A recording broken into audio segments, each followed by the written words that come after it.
Ve středu 12. listopadu dopoledne proběhlo jedno z největších cvičení složek integrovaného záchranného systému Plzeňského kraje v tomto roce.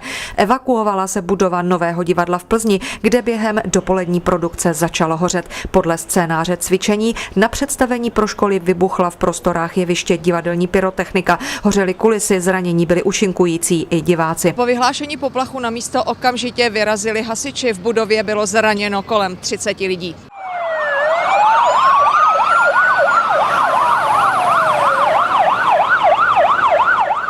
Z plzeňských stanic Košutka, Střed a Zbrojnice ze Skvrňan vyjelo celkem 5 cisteren, 2 kusy výškové techniky, speciální vysokotlaké hasící zařízení Kobra a autobus. Naším úkolem je vyzkoušet všechny požárně bezpečnostní zařízení, která jsou nainstalována v této nové budově Plzeňského divadla.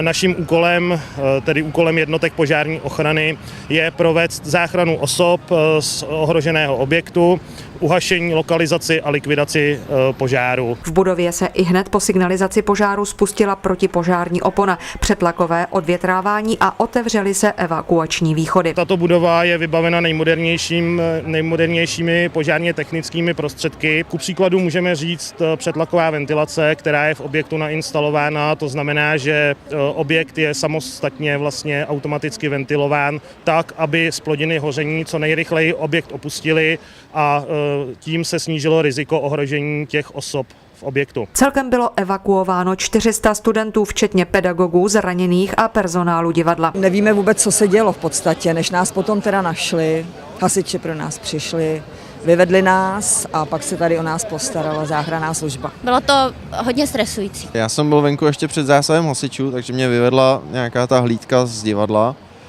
A potom už se mě převzali hasiči do péče a odvedli mě sem k záchranné službě. Herecké výkony figurantů mnohdy realitě nasvědčují.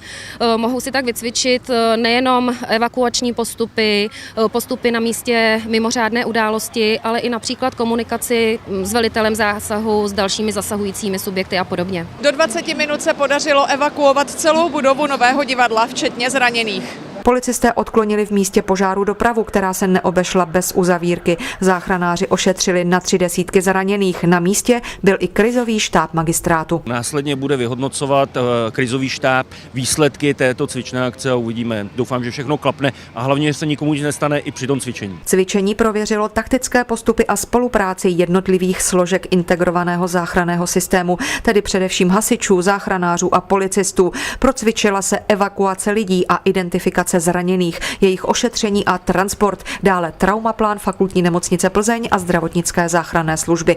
Největšího cvičení v tomto roce se zúčastnilo přes 160 lidí, z toho 35 hasičů, 19 záchranářů, 35 policistů a téměř 60 pracovníků zdravotnického personálu Fakultní nemocnice Plzeň a 15 pracovníků magistrátu. Pro televizi Plzeňská jednička Marcela Durasová.